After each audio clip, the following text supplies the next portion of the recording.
Welcome to Armchair Expert, Experts on Expert. I'm Dan Rather, and I'm joined by Leslie Stahl. And today our guest is Chris Nowinski.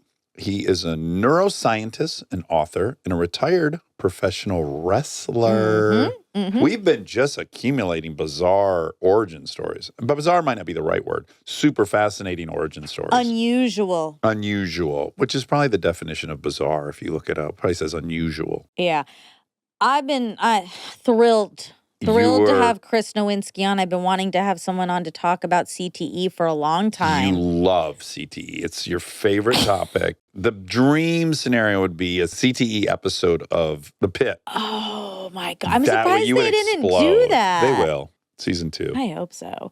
It got a season 2. It's like rushing a season 2. Of course. John Wells is a legend. Okay, he has a book called Head Games, Football's Concussion Crisis. And if you want to get involved with the Concussion Legacy Foundation, concussionfoundation.org. This is a really, really interesting episode. And his story is second to none.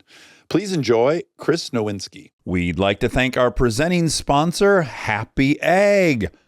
Crack open happy.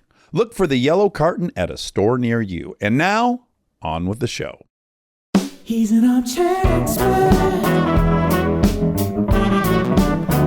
He's an armchair expert. He's an armchair expert. Do you know the author David Sedaris? Yes. Our greatest gift this whole show has given us is we've interviewed him like 6 times, and he sends us postcards. No. And to have postcards from Sedaris is That like... he writes. He writes them from Yeah, all over the world. Such a throwback to like a better life. Where are you coming in from? I live in Florida now. Oh, you do? Yeah. What city in Florida? Boynton Beach. Where's Boynton Beach? It's north of Boca, south of Palm Beach. Okay. Near my wife's family so that I can be living the dream on the road. Do you have kids? 6 and 4, Kenzie and Charlie. Okay, so you definitely need grandma and grandpa around. They're doing a great job helping. Yeah, we did it without a grandma and grandpa, but thank God my sister lives next door. Oh, so yeah. Oh that's been my mostly God, helpful. this is incredible. No. She said this is for P Baby Part 2 No, for this space. That's a deep. That is a real listener, a real armchair. Oh it's so my cute. God! How does one get? Did she somehow? She probably invented it. What do you call it when you commissioned? Patent? Oh, Did you yeah. commission? Yeah. She commissioned this. Yeah, it took years to build. Oh, and you have to pee in the tank because the lid doesn't open. Of course. Oh, wow. That's so perfect. She's for going to be us. so happy with that reaction. Oh my God, that is incredible. Wow. And does it say explicitly for P Baby? Yes. Oh my God. You wouldn't know the story behind P Baby. Well, I got to explain to me. I don't go back that deep. Yeah, Sure. of course. I That's don't expect. very early days, Yeah. P Baby. We barely go back that deep. Sometimes we've completely forgotten. forget. Okay, so where did you move from to this area of Florida? I was in Boston for 25 years. 25 years. Yeah. But you're from Chicago. From Chicago, right, yeah. What suburb have you already bonded with Robbie about Yes, this? yeah. I grew up in Oak Park and in Arlington Heights, which is right by him in Hoffman Estates. Okay, what did mom and dad do there? My dad worked in hotel restaurant management. So when I was growing up, he was at Northwestern in food service. And Oh, the college. yes, that's actually my first love of football was going on Saturday mornings. He'd have to work and I'd get to go sit with the football team while they had breakfast. Can you imagine like college, like all the cereals being lined out? Like it was like a dream. Yeah, and watching guys probably consume like 8,000 Yeah. calories before practice. You're very Chicago. Thank you. Yeah. I thought I lost it, but You No, mean, right, you mean Rob? like nice? Like he could be standing next to Ditka and look like his son, maybe. You know, that very Midwestern. Yeah, it's a nice big vibe. white boy. Uh-huh. Yeah. I'm from Detroit, No, so we I have know. our variety as well. yeah, I mean, we consider ourselves brothers state-wise, right? Yeah. Absolutely. Also, high rate alcoholism is standard. Yes. Yeah. Yeah. Well, my dad's family's Milwaukee. My mom's family's East Lansing. So. Oh. Yeah. So deep Michigan. A lot of time in Kalamazoo growing up. Oh my goodness! I just I won't bore you with it, but no, I'm gonna bore you with it. I drove around with a homeless guy for an hour and a half interviewing him, and the only reason he trusted me to get him was because he was from Kalamazoo and I was from Michigan. Wow. Wow. What was in Kalamazoo? Just great aunts and. Okay, so you Such a weird thing you just said with no context. I know. I kind of like it that way. Just leave that hanging until maybe one day the mystery's revealed. Okay, so you played a lot of sports. I'm sure mom and dad were supportive of all the sports. Yes, And you excelled at football. I did. And then you ended up going to Harvard to play football. Yes. Now, walk me through the selection process. Like, would you have been good enough to go play at Notre Dame? And then you decided, no, I really want the education. Like, what was that whole? I wish it was that good. No, I was good enough to play at Eastern Michigan. Okay, and great. Northern Illinois. The MAC. The MAC was interested. And luckily, my high school coach said, listen, if Harvard invites you to come, you don't turn them down. Right. Yeah, that's- smart. What kind of grade point did you have coming out of high school? 5 and change. I don't know. Wait, you can get a 5 We there? yeah, we had a 5-point scale. Grade inflation was happening. You know, Oh, so Oh. you were a really good student. I was a student first. Yeah, okay. But fall 5 just and happened. change sounds nuts. I've never heard it go to 5. I've Well- heard like 4.4s with all the AP classes. It's because of AP. It's inflated by AP. So it's a All we A's were on a plus a 5-point ton of scale. AP yeah, classes. Yeah. Okay, you're likable, right? Did you pay any penalty for being that smart? Were you like a nerd? Were you getting shoved in the hallway? No, luckily I got big, so I was a jock and I was a nerd. And I don't know. I mean, I That's don't want to go lucky. that deep. I had a high opinion of myself in high school. I think Okay, that would be good. my Cocky? A little That was cocky? cocky. Yeah. Did you have this thing? Because I was in a few AP classes, and I definitely think that first day of the AP class, a lot of the kids were like, oh, God, how embarrassing. He's in the wrong class and he doesn't know it. Do you think you were getting any of that when you would walk into these AP classes? Like, oh, fuck, the fucking center of the football team's in the wrong class. I mean, no one on the football team was in my AP classes. Yes, I will, is that I will right? say Yeah. for real. I was actually in the highest honors. I remember looking at in my high school. It was all women and me. It was like 30 women and me. That was weird. But Yeah. so I don't know. No, I think it was just accepted that I was there. I did get that at Harvard though, so I do remember. Vivid memory where football shows up 2 weeks early as practice, and then the rest of the students show up, and we're in the dining hall, and we're last because we came from practice with boisterous, and I hear somebody say, a couple people in front of me, oh, I thought we left those guys behind in high school. Yeah. If I were them, I would be like, oh, That's fuck, they have jocks here too? Isn't that why we work so hard? You're going to get shoved into a locker in college? Sorry, nerds. They're always around. What was the Harvard experience like? Was it incredible? Yeah, it was the best. It I was. mean, yeah, you're just around the most sort of motivated, talented people you can imagine, and so it's just like infectious. Yeah. And is try. the football team competitive? I know nothing about. I don't know anything about it. Yes. Forgive my ignorance. I never see them in like a Rose Bowl or anything. No, we haven't won since 1909. Oh, boy. Okay, so don't be that appalled that I'm asking how good they are. Yes, at that point we were 1AA. Okay. So, okay. yeah, and I was part of a big turnaround to the Harvard program. You were. Oh, yeah. So now they're. Then they won now they're one of the best perennially in now what's called FCS. FCS. Yeah. Don't jump out of the couch and tackle me. Are they Division One? So there's no more Division One. Oh, there's That's not. the thing. Like they Okay. totally screwed up football. So it's Football Bowl Series FBS and Football Championship Series FCS. It's the old 1AA. There's a tournament at the end versus bowl games. Okay, and Harvard plays all these teams I'm familiar with. Yeah. No, we didn't play No. that. Like they're How playing. familiar are you with Lehigh? Sorry, not to knock on Lehigh, but let's do it. What is Lehigh? It's a nice school in Pennsylvania. If you can't get into Harvard. Nice. Okay. Sorry, no, that's just. Like an equestrian first school that also Maybe has a some football lacrosse program. program. Okay, yeah. Well, there was a really interesting Malcolm Gladwell just recently wrote about the absurdity of the numerous sports at Harvard. That they have Yes. more Yeah. sports than any other school. So that all these there's so many routes in. Yeah, yes, Yeah. exactly. Anywho, all right. So you loved it. Yeah. What degree did you pick up at Harvard? Sociology. Okay. So I saw you were an anthropologist. I mean, I love it. Same. Yeah. The same distance between Detroit and Chicago, really. Yeah. Academically between. It's very close. I started sociology because my perception was I was trying to like sort of figure out what was important in the world and sort of strip down like what I was told was important growing up outside Chicago versus what it really is. What do I really care about? What are my values? Was it culture shocky at Harvard? Or, I mean, I guess you're around Northwestern and stuff, so it's not that I was big around of a leap. Northwestern though, like in the kitchens. Like I didn't Right. idea what the classrooms were like. Yeah. So But honors program. Right, that's true. Never mind. You were a shoo-in. well, I think the culture shock for me was wealth. Yeah. Right, yes. think that Yeah, did was- you have friends that were like, you want to get on the jet and go to Martha's Vineyard with my family? I wasn't invited, but I heard about it. Like it was we talk about happening. that, taking a helicopter down to Newport, Rhode Island for the weekend to the mansion, and be like, what? Or people's spring break was probably... The first time you're asked, where do you summer? Yeah, Right. summer's a Like, verb. you never forget that feeling when you're like, you don't know how to answer it, and then they pity you. Right, right. that's- Okay, so how on earth do you get on this MTV show? Oh, yeah. Oh, another thing we have in Yes. common. Oh, yeah. Oh, my Ding, God. ding, ding, ding, ding, ding. What about time? What's the timing crossover? He's much younger than me. Okay. 9 years, maybe. sorry. Are you 41?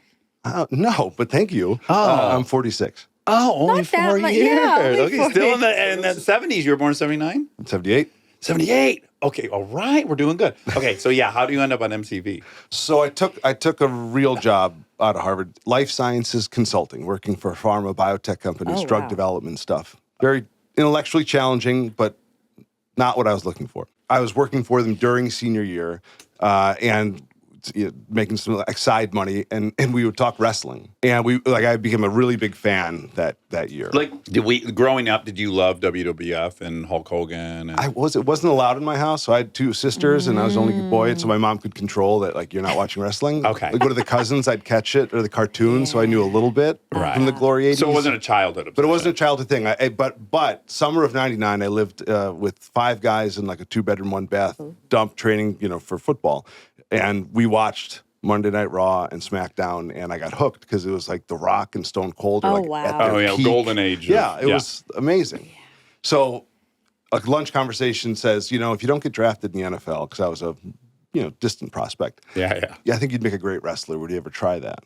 He knew people because he'd consulted, I think, when Vern Gagne was trying to sell the AWA out of Minnesota, just deep cut there. Yeah. But so he literally just he's like, all right, if you don't get drafted, let me know.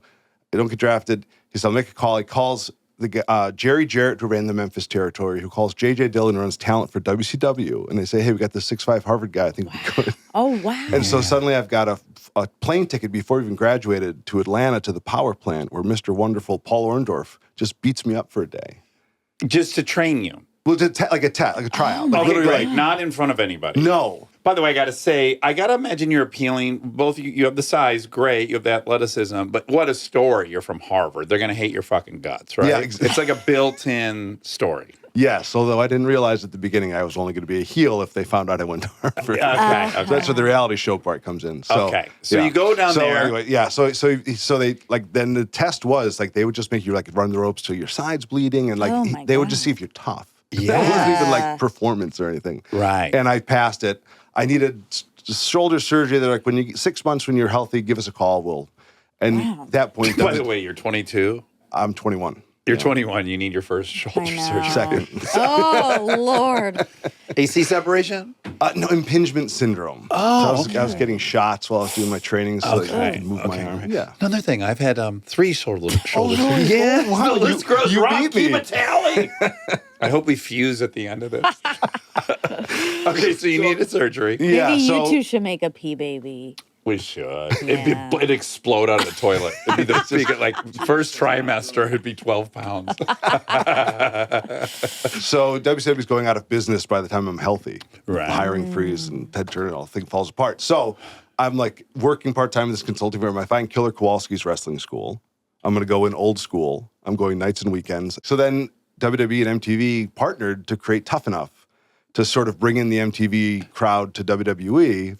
And it was just after Real World, is like season 3 or something. It's like, but it's hot. So and Survivor's hot. This is so early in reality show that we had no last names in the show. So 13 people live in a house, train with WWE for 13 weeks. Oh, my wow. God. And have their whole life filmed, but old school, 24 hours, like surveillance Yeah. cameras. Style. Yeah. So Did you have a romantic? Was there any? No, there's no women there, right? no, it was actually of course there was. They have to. It's No, they MTV. wanted that. So it was 8 guys, Yeah. 5 girls. Yeah. Okay, they Yeah. two are on the wrestling Yes, track. yeah. And was there any romance happening in the house?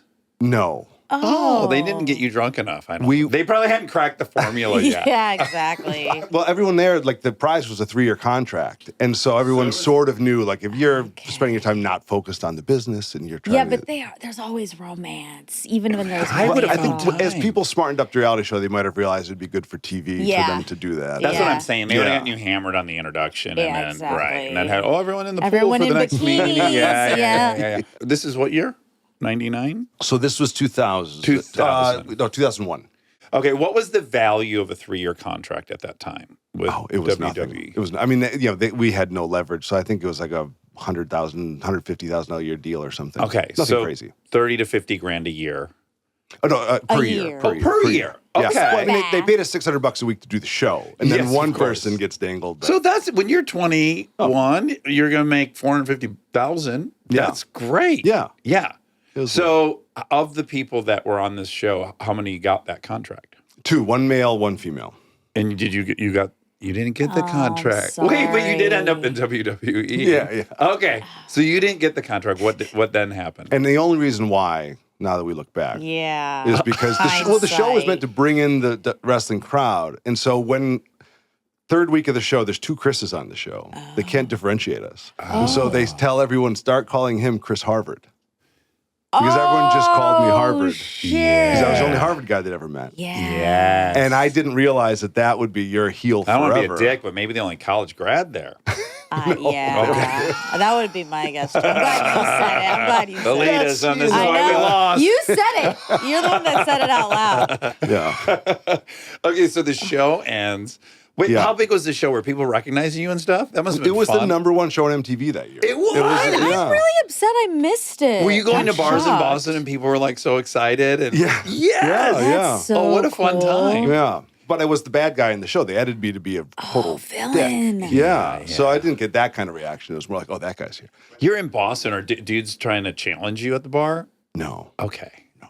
Thank God. Yeah, I think I haven't been in a lot of real fights. So yeah, so I went and worked the wrestling scene, went back to the old job, and then I get a call like, all right, come do a tryout match around the WrestleMania stuff in Toronto, and so I go work some matches, and they're like, all right, yeah, move to Cincinnati. You're going into the minor leagues. Oh my So I got God. the contract. Yeah. Which is fun. And then 2 months into that, they're like, all right, you're going on to Monday Night Raw. And I'm like, okay, I've only had 30 matches in my life, but I'm ready.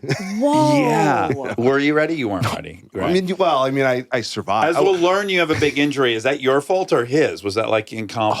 I'll take the blame. I'll Okay. take the. I mean, it was multiple. It's a hits. dance. Yeah, but it was multiple hits over time. So some of them were my fault, some of them were not, and they accumulated. Okay, so this is a question that's been really eating me alive, and you're one of the few people that can really answer this. So I just went. We were in Mexico City over Christmas, and we went to the wrestling down there. Yeah, Lucha Libre. I mean, it is wild. I'm watching one match, and I'm like, these guys. There's no way they can walk for like 2 weeks until the next match. It's just so crazy. It's over and over onto the concrete and stuff, and it's so violent. So, what was the violence level in WWE compared to football? Oh, it was night and day. Football is way worse. Oh, it's way worse. Yeah. Oh, okay. Because football, you're actually colliding. In wrestling, you're trying not to hurt anybody. Right. But I was also there at the time where we weren't as safe as we are today. Yes. Yeah. And so it was like real chair shots to the head, and don't put your hand up anymore, or you're a coward. And Yeah, that sounds worse. And there's high flying stuff that goes wrong. No? all the time. Yes. All the time. You know, this is what I was seeing, Monica. Guys were running and leaping out of the ring onto the cement floor that would, at that point, be probably 10 feet below them with a fucking 2-inch mat on the ground. And I'm like, good luck. Very small margin of error. It's like a million stunts in a row, but you don't rehearse it. And you just sort of my hope God. that you Because they're all improv, right? All these matches, which I Yeah. think is fascinating. Yeah. Did you watch the McMahon documentary? Yeah. What a doc, huh? Yeah. How did you think I did in it? Were you in it? Oh, this is embarrassing, Dad. It's not too embarrassing. There's about 150 guys in it. Okay. We hadn't met No, it's yet. right. I'll connect the dots for you. It's fine. Oh, no, you were in for the CTE stuff. Yes. Yeah. Don't worry. Nobody that cares about my wrestling career. I mean, this is the most I've been asked about in a long time. I know you've been to CTE. Yeah, so I guess that was a stupid question. Did you watch it? But did you deal with McMahon at all in that period you were? Yeah, I mean, he was the guy who hired me, and And was he just a good time Charlie? Like, was he fine to work for? And Yeah. If he liked you, it was fine. Yeah. Okay, so cut to the point. You get a pretty gnarly concussion. You get kicked in the head. Mm-hmm. And what happens? So I got a bad concussion, but it didn't get better. So I learned later on, I've been getting concussions playing sports and wrestling for a long time. I didn't realize they were concussions. I wasn't educated on them. So I thought, like, as long as my vision went normal or the headache went away, I was okay. Yeah, what was the conventional measure of whether someone was concussed or not? Blurry vision was one. Yes, and speech impediment. No, if you were back then, it was sort of like if you were knocked out. That was a concussion. Okay. And then if you weren't knocked out, it was a gray area. You know, you didn't take it too seriously. If you'd still play, you'd never go tell a doctor. It would never get into the system. Right. So it wouldn't count. Right. And so, but this last one, my head was just throbbing all the time. I couldn't remember anything. And so I kept wrestling for a few matches until they sort of realized, like, something really wrong with you. Why don't you take some time off? Was your balance fucked up and your coordination? Yeah. So you're now a liability to yourself because you're not functioning correctly. Right. So where did that take you? So I took a few weeks off, and then apparently I learned I was accidentally put on the roster for the next weekend shows, and I thought that was a test of, like, get back to work. And so I went to the doctor, and I'm like, I'm fine, even though I wasn't fine. Yeah. And I went and wrestled again for a few more weeks, and then I sort of went into the ground. I stopped only because the match I was supposed to do, my manager on the road, Teddy Long, like, called ahead and like, he's not making sense on the plane. Like, don't let him wrestle. Yeah. And then that night in the hotel room, I had my first instance of REM behavior disorder. Tell me you know about this? No. Tell me. So, you know how when you're dreaming, like, you're in your mind, you're moving around and all that stuff, but your body turns off your limbs so you can't do stuff. Disconnects everything. That broke. And so it turned back on. And so I acted out my first dream where the girlfriend I was with at the time was in the room, said she woke up to me standing on the bed trying to climb the wall, couldn't wake me up, and then saw me. And I remember that in my dream, something was falling, I had to catch it. And she watched me head first in the wall, through the nightstand, my God. and not wake up for another 2 minutes. And then I woke up, and I'm like, that's chaos. And she's crying and screaming. And that's when I was like, I'm scared to go to sleep. I woke up the next day. I went and told the Mickey Man's, like, what happened to me? And they're like, you're not wrestling again until we figure this out. And by then, I just sort of done too much, and I didn't get better. Okay, not to spoiler alert, you become a neuroscientist, but I'm earmarking that. But let me just ask you really quick. As I recall from biology in college, I was told that all of the cells in your body are somatic. They go through mitosis, but your brain cells do not. They're gray cells, and they don't repair. Is that still what we think? Tell me what happens with the cells in your brain. Yeah, so they can repair, but when they die, they don't come back. Right. Okay. So there is sort of other cells. They are different from the rest of your somatic cells, or I only know brain. I don't care about the body. Fuck anything below that. What's down here? But the idea is sort of you don't get new brain cells. Yeah. But then now we know you do get some new brain cells. There's some neurogenesis, but it's not nearly as much as we would want it to be. Yeah. So when you get like a severe brain injury, you don't come back. You might build new pathways, new dendritic connections, and all that to compensate. Right. You're going to relocate to a non-damaged area of your brain, some motor control or some other thing. Yeah. You build a new network to take over that whatever you need your brain to do. Right, but the damaged area is just deserted, gone. basically. The neuron is going to get eaten up by the brain. Is gone. And a new neuron's not coming in its place and filling and making those, thousands of connections to the other. Okay, so given that, what was the method to repair the condition you had? Back in 2003, we didn't really do concussion rehab. Right. It was just sort of like sit in a dark room until you feel better. Okay. We've now learned that doesn't really help. Okay. And so I just never got better. So I basically would act out my dreams every other night, and it was like chaos. So I was taking medicine to be sedated, and I had a chronic headache, all the time. Ugh. And so after sort of this 12 months of hell, I just said, I told them, even if I do get better, I'm probably not coming back to wrestle. Like, if I actually can get rid of this pain, I don't want to lose it. I don't want to get healthy. You're really knowing now, unfortunately, the preciousness of that. Yeah, exactly. And now I'm the idiot who went to Harvard and then destroyed his brain because he wanted to have some fun being a pro wrestler. Oh, man. Yeah. I did have a really gnarly concussion. Okay. Wakeboarding. And I had amnesia for like 14 hours. Oh, wow. And I was on like a 3-minute loop. Oh, wow. And I had the, MRI and had looked in there. And yeah, it was gnarly. And that was What was scary. the question you kept asking? So I would see I'm in Michigan, but I know I live in California. And I'm with my then girlfriend of 9 years. And I would say, why am I in Michigan? And then my mom was there too, because they were all taking me to the hospital. You're home for my birthday. Why don't I remember that? You were wakeboarding, you hit your head. And then I would say, oh, so it's like the episode of Gilligan's Island where I get hit in the head with a coconut and I just got to get hit in the head with a coconut again. No laughing. And then I go, that's kind of funny. Have I said that before? Yeah, you've said that like 40 times. Crying. Then, why am I in Michigan? Come out of the crying and straight back. And I was just on this loop for like 14 hours. And then it stopped. And then all those memories that had been happening during that 14 hours were becoming clear. That's a very common thing. Is it? Well, I'll share a similar story because it's actually the book I just gave you, just because it's so wild. That happened to Bubba Ray Dudley, a wrestler. Okay. Tables, ladders, chairs match. He forgot his mother died. Yeah. Recently, and apparently was going around the show asking people, "How's my mother doing?" And they all knew she died. Oh, and no. he kept reliving his mother's death over and over again until someone figured out, guys, stop answering the question. Yeah. Yes. And this is like wild. Okay, so when do you decide that you're going to like go back to school and get a PhD in this? Well, did it ever get better?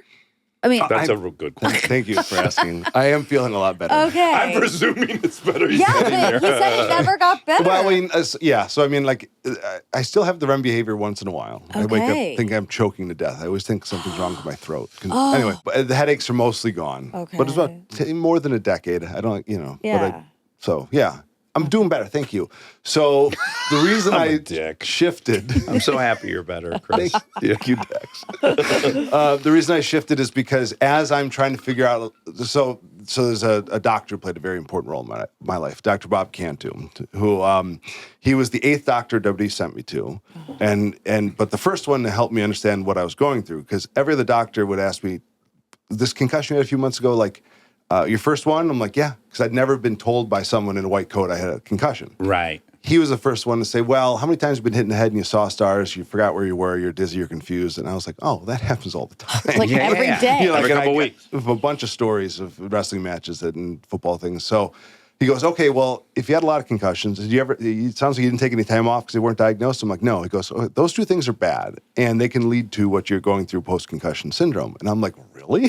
Yeah. And I'm like, how am I like a Harvard grad, who'd been banging my head for 19 years and having no idea what a concussion was? Yeah. And that bothered me. And he was like, I don't know what that really means long-term. The data is sort of questionable. And then, so I'm like, all right, well, I'm going to figure this out. So I took what I'd learned from that consulting job and I went over to the Harvard Medical School library and I started reading like every study ever published on concussions, like to look for the secret. Wow. Right. And as I'm digging into that, I'm realizing, we've actually known for 100 years that concussions are bad. We used to take care of them much more seriously than we did before. In the 1950s, the Harvard team doctor for the football program said 3 concussions in your lifetime and you can't play here anymore. You should retire. Wow. That's how serious it was in the 50s. So what happened that caused this shift? So the thing that I could pick up that was the biggest thing happening was the NFL was sort of orchestrating a nice big tobacco cover-up about it, where it had sparked many times throughout their life. But in the 90s, when Steve Young and Troy Aikman both had problems,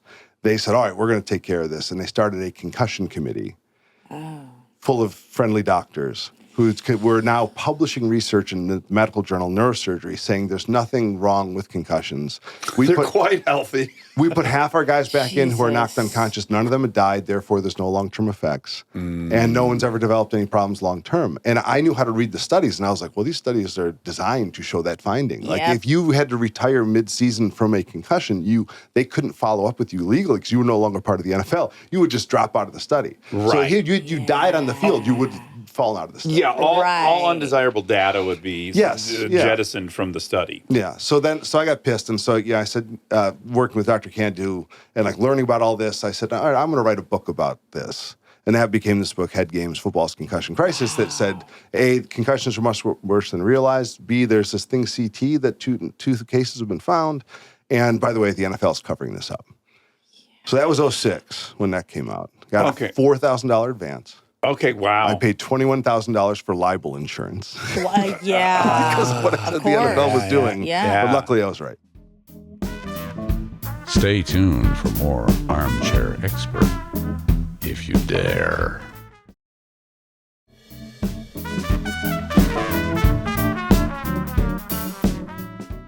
Okay, so when do you pick up your PhD? So I picked up my PhD in 2017. Oh, So it's okay. a long leap. And it's because Yeah. I started a nonprofit, started the research center at Boston University School of Medicine. And then, but I was the guy who just got brains for a brain bank. And literally they had an office and they were like, hey, as long as you're in the building, why don't you just go down the hall and get a PhD? Because the shine's going to wear off of the interesting ex-athlete. Yes. And, you know, and you're clearly You need passionate some about bona this. fides. Yeah. Yeah, yeah. Okay, so what is a concussion? A concussion is a traumatic brain injury that changes the way your brain functions. And does it have to require swelling? How would one test for it? There is no objective test. It's still a clinical diagnosis. But Okay. basically, there's two things happening. One is there's a chemical cascade and metabolic changes that happen from the energy going through your brain or from your brain, your neurons stretching, your axon stretching, and all these things happening. And then there's also, in probably most cases, physical damage, but not stuff that we can pick up on a standard MRI. Will you tell me more about the chemical aspect? Yes. Actually, the great work was done at UCLA. I'm not shocked. In Cascade. the Some say it's much better anthropology than Harvard.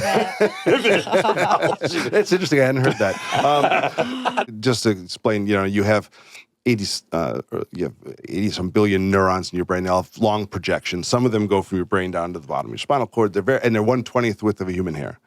When they stretch, they get injured, and they open up your channels, so you get too much calcium flooding inside of your neuron, potassium flooding outside your neuron. It's not So operating. it's becoming porous through the Yes. stretching. So now all these chemicals that are inside of it and outside of it start dancing around? Yes, and the calcium is affecting your mitochondria, so you can't produce energy. Okay. The electrical signals aren't working right. You get restricted blood flow. Like the whole thing just sort of is malfunctioning. Right. But it all depends on where it's malfunctioning and how much your brain's impacted to determine symptoms. Okay. So that's why some concussions you can't remember things because Yeah. parts of your memory are impaired. But other times it's because you can't see because your visual cortex is impacted. Are there regions of the brain that are more prone to this damage? Like when you see concussions, does any area over-index? Well, your frontal lobe is more sensitive to the trauma. It's big, it's right in front. If your brain was a sphere, you'd be Yeah. a lot better off.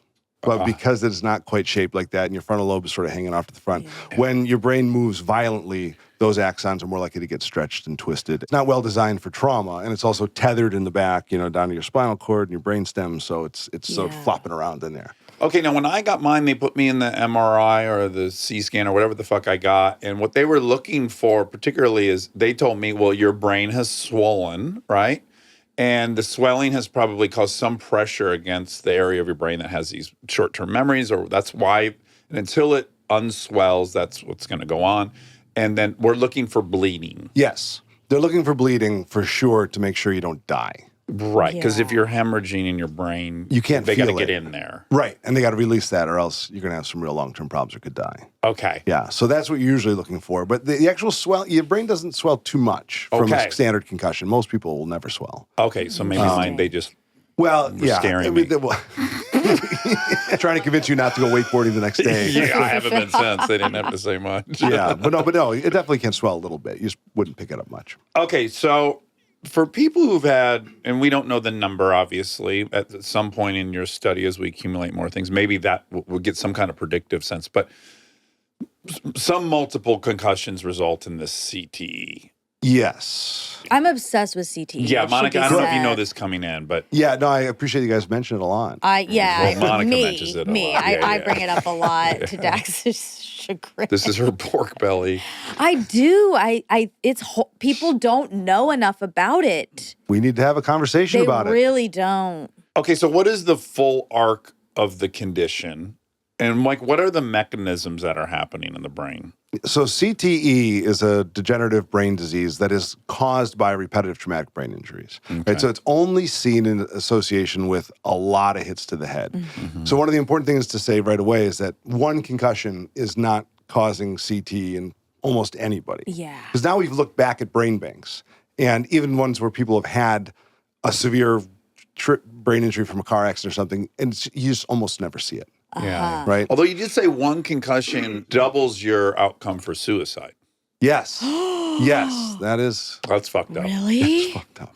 Yeah. One concussion. And I know I've had. Okay, That's not I the don't- only one I I've don't- ever had. I mean, That's horrible. Yeah. Yeah. although the incident rate for suicide is still, group of 100,000, it's still quite It's low. still- So it's even still if you rare. double it, it's Yeah. still a low number. Don't get too worried. Yeah. Most people have had, a lot of people have had concussions. Yeah.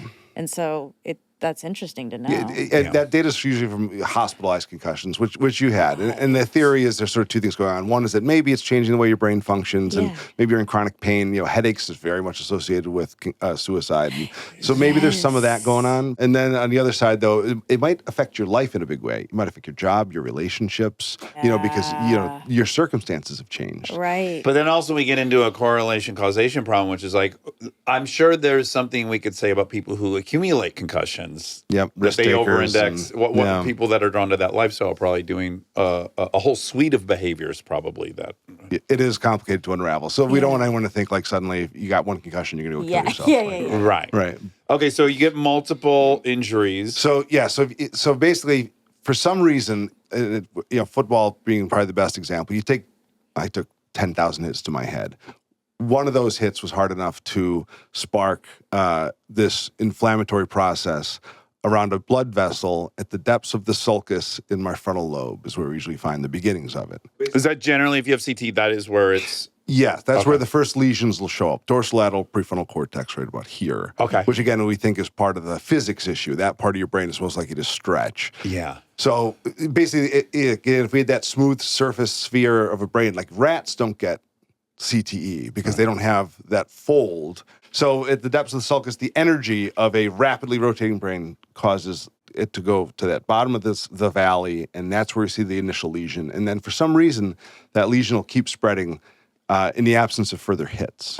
We think in most cases. Wow. Explain that. So why? We don't exactly know. Atrophy begets atrophy or something? Misfolding proteins sort of can act like a virus and continue to spread. Okay. So you have a protein called tau in your axons and neurons that's sort of a structural element. Yeah. And when the axon stretches, that tau can misfold.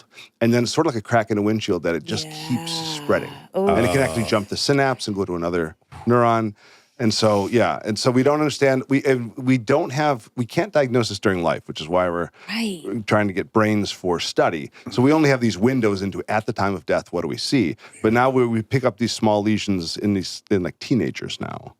And then if you look at now over 1,500 like brains. Dead teenagers? Dead teenagers, Okay, yes. You see that the older people have a lot of it, the younger people have these tiny lesions, and you can see the spread. Now, just to be a skeptic, what is our control group? What are we making this relative to? We have other brains, but we don't totally know the history of their impact. Like, are we seeing most people don't have any of these lesions, or? Right. So the good news is at the beginning we were a little more in the dark, but one of the great things at Boston University where we have this brain bank led by Ann McKee, she leads 5 other brain banks. And one of them is the Framingham Heart Study. Have you heard of this? No. So the town of Framingham outside Boston has been followed for generations. And now they're old enough where they're dying. Right? And that's where we I'm learned. just joking. I don't That's know. where we learned all about like how high blood pressure has later life implications for stroke and all those other things because we were following this town. So when we first published that group, there were 164 people who'd passed away in the study. One of them had CTE. And we also went back to everyone and asked about sports history, brain injury history. That person was a college football player. Now let's jump really quick to the first 111 NFL brains you looked at. How many had CTE? 110. So 1 out of 147 versus 110 out of 111. I'm sold. I've been saying this. That should Okay, be and for enough. people who have not seen the images, Jesus. they're taking these thin slices of the brain and they're putting them next to each other. And a healthy section of this brain would be kind of just white. And then if you have a mild case of CTE, you're seeing some discoloration. But in an extreme CTA, you're seeing like it's been dipped in coffee. And then there's just pockets of saturation of this dark stuff. I mean, it really looks like the lung of a smoker. Exactly. That's what I compare it to when I actually show healthy lungs and diseased lungs to help people appreciate how abnormal this is. Yeah. Right. I mean, when the NFL used to bring in international experts to tell us this was all fake, one of them would refer to as the gingerbread brain for this Hall of Famer who died in his 90s, whose brain had shrunk to like almost half its size and was all brown. And he's like, this is just impossible. Like they must be faking it. We're like, no, that's actually how sad it is. Yeah. Is that person was. And he made it to 90. He was in this institution for 20 years. Oh, you know, like it was. Oh, and then this is relevant to bring up because we're in the early explanation of it. So this was observed, but we had, and I grew up hearing this because my dad loved boxing. We called people punch drunk. Right. And so just talk about what that was. So Punch Drunk was first published in a major medical journal in 1928. Wow, that long ago. Yeah, so they figured out very early Yeah. that boxers were getting very strange, right? They get kinda Psychiatric loopy. issues, yeah. Slurred speech, movement disorders, bizarre behaviors. Yes. And so there's a lot of literature from the 20s, 30s, 40s about punch drunk, then dementia pugilistica, et cetera, et cetera. They didn't really start looking at brains as much until the 70s. There was a famous case series of it where they sort of talked about all these abnormal brains from boxers. But the problem was no one really dug into it. What defines CTE is this abnormal tau protein. We didn't know how to see the protein until the late 70s. We didn't have the So tag. it wasn't the original part of the diagnostic criteria because we hadn't invented the antibodies Oh, that make it interesting. show up. So it's a lot of reasons why that didn't happen. But also I think people just always accepted, like I think in 1984, the American Medical Association said boxing shouldn't exist. It's just too barbaric. Right? Yeah. And so if you imagine it was sort of at that point that research on boxing stopped. And so it's like, yeah, boxers get punch drunk. Well, end of story. Yeah. And Occupational hazard. yeah. And nobody connected the dots to the fact that all these other sports. You're also looking at a pretty small group of people versus high school football. Right. Which is millions of, people. Right. It's not like that many people going to boxing. I agree that it's a social part of it. It's like they're punching each other in the head. They really don't expect to have problems. Yes. Yeah. And they signed up for it. That's And the it's problem. not an epidemic. There's like, whatever. And it wasn't like there was the sons of doctors off doing it. Yeah. So it was Yes. just like this other part of the culture. Exactly. By that Very point relevant. Exactly. Okay, so what are the symptoms that people with CTE experience? This has evolved over the last 15 years as we figured this out. But basically, the one thing that is best predicted when you have CT pathology is cognitive decline, right? It'll start with executive dysfunction, meaning you're no longer making good decisions. You're You planning can't an model the organization future as well. Yeah. Yeah. So you're not working, your career goes to hell, you start. Make dumb investments. Yes, very common. Yeah. So executive function goes and then memory goes. Right? Short-term memory sort of first, but start to lose episodic memory, long-term memory. So that is very frequent with end-stage CTE. And then we also see neurobehavioral dysregulation, impulse control problems, anger issues. This is the stuff that seems to get the headlines. And I'll say that anecdotally, we know someone that was married to a very successful football player, and they had a total personality shift. They died.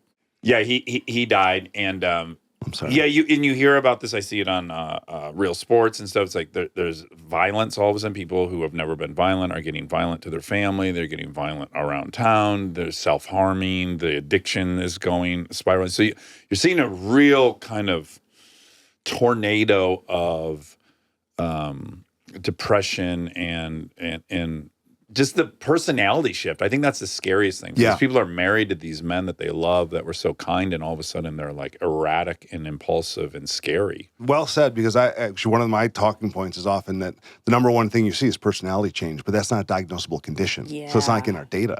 But they always say he's a different person. Yeah. I don't understand him. Yeah, because you go like, okay, memory loss, to what degree? You can live with that, Yeah. this and that. But that aspect, and then we see, I have to imagine that the suicide rate for people with CTE has got to be among the highest of any. Actually, not true. That's something Not that we're true. actually trying to help Oh, shift. really? Yes. Oh, okay. Part of it is that a lot of the early cases were suicide cases, right? Yeah. And the third brain I ever procured was Chris Benoit, the wrestler who killed his wife and 7-year-old son himself. Oh my God.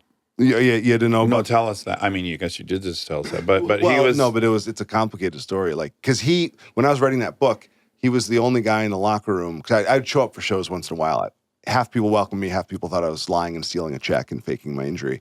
But he was the guy who took me seriously and sat me down and said, "What are you learning about concussions? You know, how many have you had?" I asked him how many he had. He said, I'd had more than I can count. Yeah. And then for the first time in our lives, I'd known him for 5 years. He gave me his phone number. He goes, "Call me next week. I want to talk about it." I called him. It sounded like he was in the middle of an argument with somebody. He's like, "I'll call you back." And he never called me back. And then months later, he's, killed his wife, entire family, killed his 7-year-old, killed himself over 48 hours, left Bibles and, strange statements. And then more or less I've talked to, he was falling apart. He wouldn't plan matches anymore because he couldn't remember them. So he would just say, "Let's wing it." It's so sad. And, He knew though, like something. He knew something was wrong. He knew something was wrong, and I didn't help him. And that sort of sparked like why we never, whenever it reaches out now. No, well, now I have 5 full-time people just to deal with when people reach out to us. Like we make sure we do everything we can to help them because this keeps happening. Now, if someone were to recognize in a moment of clarity that this was happening to them, are there medications that could help? Yes. There are. Yeah. Well, basically, the advice for everybody is treat the symptoms. So whatever the symptoms are, there's probably medication to work and make your life better. So on the suicide front, like even though that's all the high-profile stuff, and Dave Duerson, Junior Seau. You hear these wild cases where the dudes shoot themselves in the heart so that because they know they want their brain studied? Yeah, that's something we discourage. We don't need those brains anymore. But that was a troubling trend that started. That was a real trend. That's right? It was a real trend that I've now learned. It was like a conversation that a bunch of them had together. Really? Yeah, yeah. Because they were all mad at the NFL for lying about everything back then. Yeah. And so let's show them. Oh my God. So everyone's shooting themselves in the chest. We're trying to say, look, CT symptoms they can be treatable. Like we can't stop the disease yet. We need to work on that. There's help and there's hope. Yeah. So anyone struggling, so we have a helpline. Like reach out to the Concussion Legacy Foundation helpline. Like we will find you something and we will help make your life better. Yeah. But we do keep seeing these suicides. But the actual overall rate of NFL suicides is not that much higher than the population. I mean, OJ definitely had it, right? Yeah, I think it's impossible that he didn't. Right? Right. And I think it sort of puts his life in perspective. It does. I think if we had known, I don't know what would have changed with like the trial, but I do think if we had known then that that's clearly at play here. Yeah.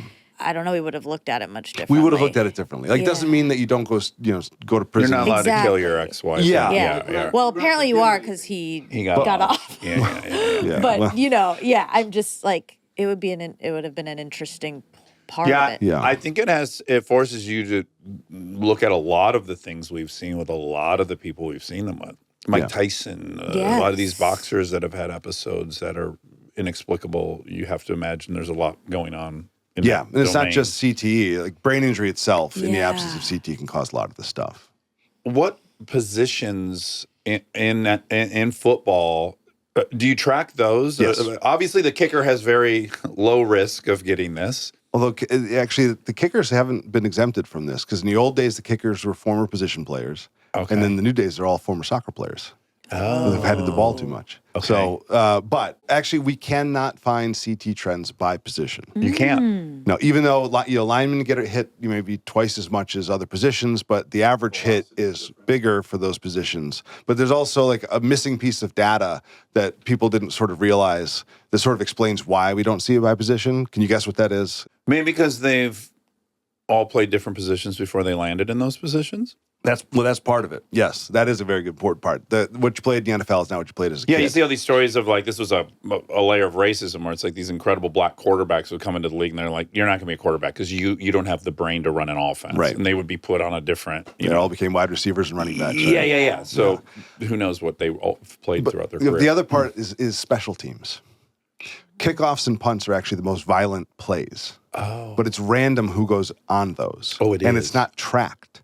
So like when I did my interview, because I'm going to be donating my brain, it's like, so how many weeks were you on kickoff, your junior year of high school? And I'm like, I don't remember. Like I was on this week, I was off this week. I was R4 this time. I was very fluid. Kickoff's very fluid. Oh, okay. Yeah, so the special teams changes all the time.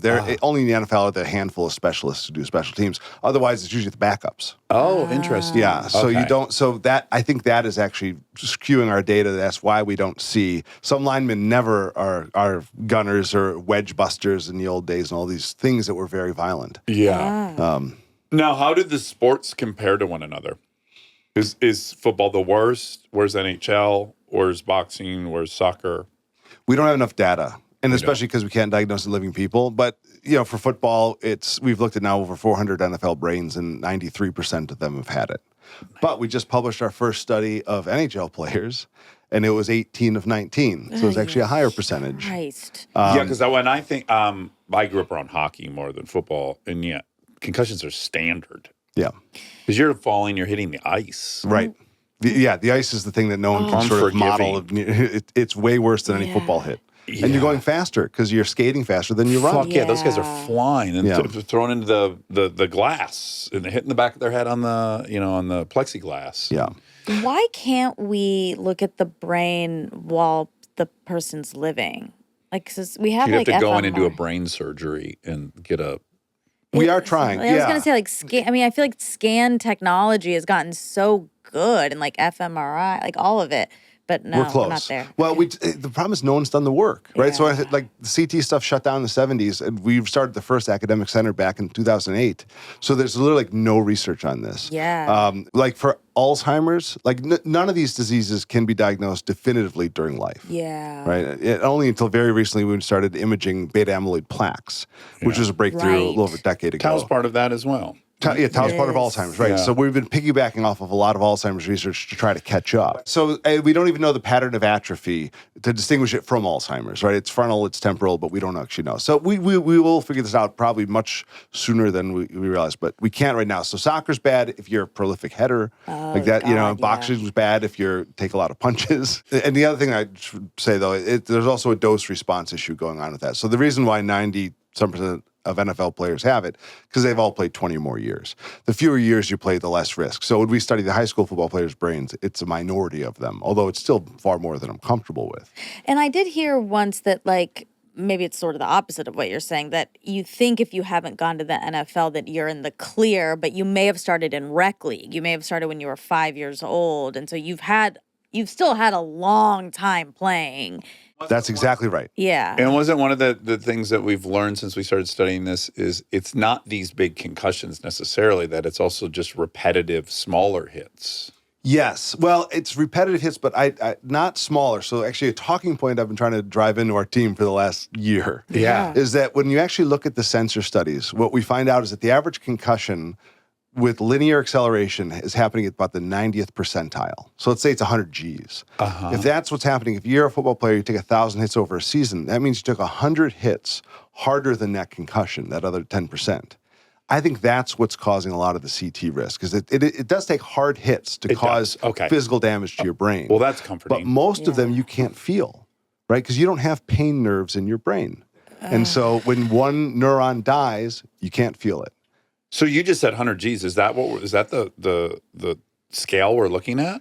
Yeah, 100 Gs in a few milliseconds. Yeah. Oh my God, because you think of these F1 drivers are pulling 5 Gs and their necks are this thick because they're dealing with 5 Gs. But that's over a much longer period of time. Yeah, but they can some of those impacts can create 100 Gs. Yeah. Oh my God. Now, the onset period is the onset period of this condition, do we know, is it age related or is it duration from impact related? There is a delay between when you get the damage and when you start having symptoms. And there's a lot of variables that contribute to that, including your overall brain health and aging and vascular disease and all this other stuff. Right. Cognitive reserve. Like, so if you're smarter, you have delayed symptoms versus other people because your brain's just wired better. And so you can lose more neurons before you start showing functional problems. Right. So we don't actually know when the onset of symptoms is from CT, especially because everyone who gets CT has taken these thousands of hits and also has other types of brain damage in there that are like frontal lobe white matter damage that would be sort of obvious for some of these symptoms. So when you think about, there's 4 pathological stages of CT. Stage 3 and 4, everybody's got some symptoms. The more you have, the worse off you are. Right. Stage 1 and 2, you're usually younger than 40. You also have white matter damage. You also have all these other things. And we don't know if it's the CT lesions themselves that are contributing to everything or the white matter damage or these other types of brain damage that we see. So the onset of when CT starts affecting you is a little bit unknown. Well, now I want to say, so you took it upon yourself once learning about this, and at the time I think you said there was only 2 or 3 brains that have been studied for CTE. There were 2 NFL players, and there were 45 brains in the world. In the world. Where they'd found CTE. And you kind of appointed yourself the person that was going to have to try to go out and get more brains to be studied, which meant that you were in a position to start calling family members of people, mostly football players, who had died to ask the family if you could have their brains. Yeah. I want to know a few of these stories. So, I mean, if there's one in particular, but I wrote down like Aaron Hernandez, Demarius Thomas, Vincent Jackson, Ken Stabler. Any of these, I would love to hear someone's personal story with this. Not everybody's on that list that I call. So part of what I'm doing is trying to set up a system so they call us. Maybe to start with the first conversation because it's on sort of public record because you never. These are all very sensitive, intimate conversations. Absolutely. The first call was the family of Andre Waters. So do you remember him from the Eagles, strong safety? No. Okay. I'm sure a lot of people do, but we I know don't. from researching you, he had a great nickname. Yes, Dirty Waters. Dirty Waters. Because he liked to lead with his head. Yeah. Oh my God. Yeah. So he was, so for my 85 Bears, like in the late 80s, he was a nemesis. The Eagles were beating him. So Andre Waters takes his life, and it's literally the time between, I just wrote the book, and no one cares about the book. Right. And I'm trying to think like, am I walking away and moving on with my life, or am I going to stick with this? And so he dies by suicide. I actually thought that somebody was paying attention to this, and I had to read like they're studying his brain because it was just so obvious. He was a Division II football coach. He was employed. There was nothing obvious on the surface. I called the medical examiner in Hillsborough County, Florida, and I said, hey, you should study his brain. And he's like, no, this is crazy. Like, he'd never heard of this. But after multiple conversations over many weeks, because I was just trying to see if I was right, and I was like, can I convince this guy that I'm right? Yeah. He said, well, it just so happens that I know Waters was buried 2 weeks ago, but we kept part of his brain. And I will give it to you. I'm now convinced that this is worthy of study. If you can get someone to study it and you get his family's permission. And I'm like, all right. So I called, the only doctor I knew at the time was the doctor from the Concussion movie, Bennett Amalu. So I called him and I said, we study his brain. He said, yeah. I said, all right, here's his mother's phone number. She's 88, give her a call. And he goes, no. And he wouldn't make the call. Yeah. And the other doctor we work with, no one wanted to make that call. Yeah. So that's how I got stuck making the call. You're calling the mother of someone who just lost their son to suicide. Right. Yeah. And she doesn't even realize that, like, not all of them's buried. Like, that's even a revelation itself. Oh, it's God. like, Yeah, what do you mean? Yeah. The medical examiner keeps tissue? Like, what? Yeah. Right. So I just remember, like, I can't be a coward about this. And so I cold called his mother.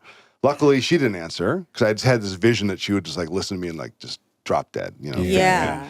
And instead, sister answered, and I had written a script, and I'm like, hey, I'm just this guy you've never heard of, and I have no medical credentials, but I think his brain should be studied. But luckily, and so the first his sister answers, and she listens, she goes, hold on. And she's like, I'm not the right person in the family to talk to. I thought she got somebody else on, and his niece, and his niece had some medical training, and over a couple days, I convinced him to do it. Wow. I would imagine, as scary as that call is to make, any family member of someone who just died by suicide would love an explanation. Yeah. Exactly. They were so happy that someone cared to find out maybe there's more to this. It's almost like finding the killer of someone who was murdered. Right. And then they started saying, well, he was getting lost driving, to the house. He bought his mother to his own house, he'd been doing it for 10 years. And like all these things weren't adding up for them. So luckily they were so nice about everything and so appreciative that I was like, all right, I can keep calling families. And so now I've called a lot of families. Yeah. How many NFL brains have you, and I guess college too, you've gotten a lot of those? Our brain bank now is 1,600 brains. 1,600? Yeah. Almost, we're getting close to 500 former NFL players. What was actually most interesting is this is not widely known, but since a certain date, we've gotten 1 in 4 NFL players who've died. You have? Yeah. Okay. And then you get the idea to start a pledge. Tell us about that. So I also realized I don't want to be calling people within 48 hours of their loved ones passing for the rest of my life. Yeah. How to get out of this is what you were motivated by. I hate doing this. I don't do this anymore. Because I still read the obituaries every morning out of habit. It's like really terrible. It's a weird way to start your day. Yeah. Although it could fill you with gratitude. Yeah, well, it does make you appreciate that you're alive that day. So I started asking all the athletes I knew, if they would pledge their brain, the pro athletes. So it also create news cycles around brain. I was basically trying to create a culture of brain donation in America among famous athletes. Yeah. So that they would realize that this stuff, it's important and it's happening. And so it started with people I all knew very well. And now we have 13,000 people who've pledged to donate their brain, probably that's more than we could ever great. take. Yeah, it's incredibly successful. And then throughout many other sports, like Dale Earnhardt Jr. Yep. has agreed to do it. But I should pause here and ask, because that's my part of my gimmick. Is I ask everybody. Yeah. Now that you guys are part of an Alzheimer's study, have you also considered donating your brain? Oh, I'd be happy to. I would totally donate. We just did a my moral brain. dumbfounding question by Jonathan Haidt of someone having sex with a corpse. And I was like, I really don't care what happens to my body afterwards. So if I'm willing to have that happen, yeah, absolutely. That went into a different direction than I was expecting. I'm showing you how low the bar is for me. So No, absolutely. If my brain could be of any help, why not? Yeah, why wouldn't I? Monica was a Thank you. high-flying cheerleader. She's Actually, probably- I was about to say that might be a group that needs Underappreciated. study. Yes, and maybe because obviously a lot of those are girls and women. Maybe it might even present differently. Yeah. So that would be interesting to see. I'm very hopeful it's more of a concussion. There's a huge concussion problem in cheerleading, Yeah. especially the flyers, Yeah, that's or if me. you're the one catching. You were flying. Yeah. Did you watch that cheerleading doc that was popular? Cheer. It's called It's really Cheer on good. Netflix. It's incredible. And you go, oh, these gals are doing something more dangerous than the football players. Yeah. And no one even is like noticing what's happening. It's clearly not thought through, Yeah. right? Yeah, There's no yeah. there's no regulation. They don't practice with helmets on. We got in a fight about. I'm like, 'cause, they got to you practice. can't because aerodynamics. But I know. But you can't tell the I know. football players they got to have these. I know, Yeah. but even more than stunts, you're tumbling and even you fall all the time. Like I fell on my head so many times trying to do a backflip. Like just learning, you fall. Okay.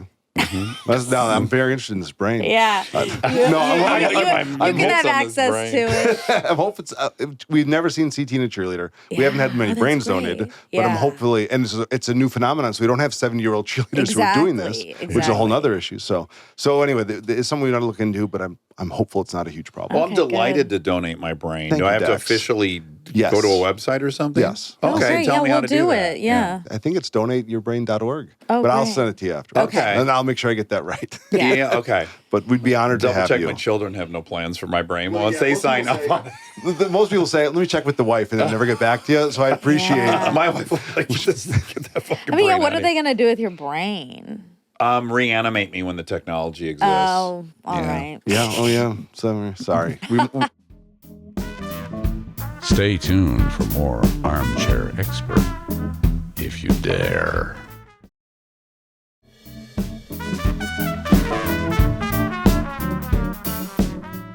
Okay, so you've gotten this pledge.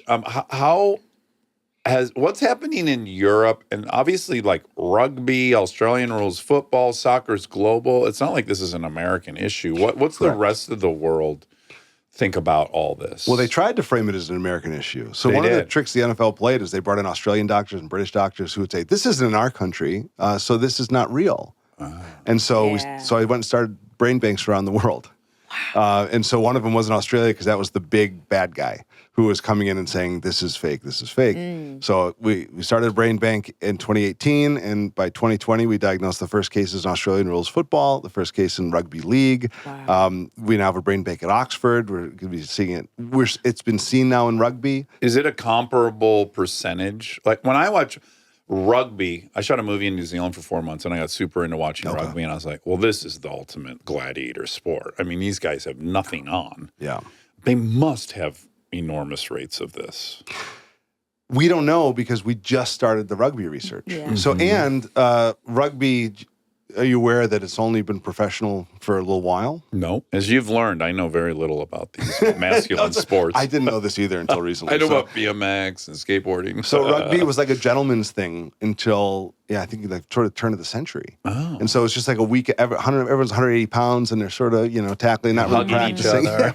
But since then, they've all become 280-pound monster football players who train constantly. And they're fast as hell. So the professionalization of rugby has made CT a huge problem. We still see it in the older guys, but by comparison, we've looked at nearly 1,000 American football players' brains, and we've looked at 50 rugby brains. But it was about half, and it was how long you played. Your odds went up 14% per year you played. We What just do we diagnosed the first do? New Zealand rugby case, too, at our brain bank at the University of Auckland.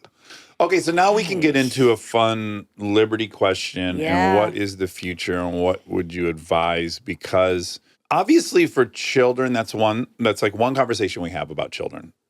We would agree they're not old enough to make this Faustian deal. I would agree. And there are a lot of people that I couldn't argue back if they go, yeah, my life fucking sucks without this thing, and I'm an adult and I want to do it, and I take on the risk, and fuck you, I have liberty, and I can't really stand in the way of that. I am of that mind. So how do we deal with all these facets of the problem? I'm of the same mind. When people ask me, like, do we end football? I said, no. I used to let people hit me in the head with folding chairs for a living, and I thought it was fun. That wasn't nearly as dangerous as cops and firemen and people going to military service. If you want to do a dangerous job to support your family, great. But let's not lie to you about the risks, and let's take reasonable precautions, and let's give you a voice to negotiate those precautions. Unions, right? That's why the NFL has gotten safer, is there's a union. So totally fine with the NFL continuing as a business and players having informed consent. But you're right. The problem that we cannot reconcile is that everybody who played in the NFL made that choice to start playing as a child. Exactly. As a child. And once you're on the train, we all know it's really hard to get off. Yeah. In a culture that says quitters are terrible. And let's be honest, it might be the greatest part of someone's whole time on planet Earth. It might be. Literally. So, I mean, I still know people, it's like the greatest years of their life were being on that team and doing that. Right. So it has some value that needs to be acknowledged. Yes. Yeah. Team sports are amazing for the Huge. connections and the physical health and all that stuff. But getting hit in the head, there's nothing good about that. Yeah. Right. And so the question becomes, well, when and how do you get into this? So they've done a lot of cool things, right? Like practices have changed. At the highest levels they have, but they have not gone all the way to the bottom. And Okay. so basically, we as a umbrella, our campaign to change the sports is called Stop Hitting Kids in the Head. Stop hitting kids Love in the that. head. So there's just no reason, like, do you hit your daughters in the head? Not intentionally. But you almost you can probably count how many times they've ever been hit in the head, Yeah. right? Because it's really abnormal for Yeah. kids to get hit in the head Yeah. outside of it's true. sports. Yeah. Right? Right. And even in old cases of abuse, if you hit your kid in the head a lot, they would stop showing up. Right? So I think it's safe to say we're hitting children in the head more than we ever have in the history of time. Wow. Right? 1,000 hits to the head in a year is hard. So what we're saying is let's make reasonable reforms. And I think driving is actually a really good analogy for this. I think it's sort of like, when do you start driving a car? Well, there's no age at when it magically starts becoming safe. And so in Exactly. some states it's 16, some states 17. We've looked at data. We think about brain maturity. We think about all these things. And so we should think about that for all the sports. So soccer, basically we say we shouldn't repetitively hit kids in the head probably till 14. Like that is a good sort of neuroscience perspective for brain development, and a little bit uninformed consent. Like it sort of becomes more reasonable to start taking risks at that age. But the idea that you take a 5-year-old and put a 5-pound helmet on him and have him get hit in the head 200-300 times a year doesn't make sense to me. Yeah, Because the risks are serious. You are actually increasing your risk of CTE, and the rewards are, Exactly. you can get that from flag or some other sport, and then have your period of time where you get to play the rough sport. Right? Yeah. Football is not the problem. It's too much football. Yeah. And it might be so one season might be too much for some people, but usually it's double digits when you start getting into real risk of CTE. So start later and hit less is sort of the idea. Would one bit of advice for soccer be like no heading the ball until a certain age? We actually, in 2015, we got U.S. Soccer to say no heading until 11. So that's a thing. Oh, okay. We asked for 14. We got 11. We'll still Okay. push for 14 as the data accrues. Yeah. But yes, and there's limits at 11, 12, and 13. Only you're supposed to do like 20 a week. But even 20 a week God, is that's 1,000 a still year. too If you're playing, it many. still can be. Yeah, what the hell? Right. So we're actually saying let's actually start counting it. Yeah. Which we might be able to start doing with like AI and like 2-dimensional video. It's sort of it's analogous to pitch counts, right? Like in Little League, everybody now sends in like if you're a coach, when your kid pitches, you have to count each one. And you have to send it to the league office because they were realizing it was destroying elbows. Yeah, With Tommy John surgery, right? And so their response to that was pitch counts.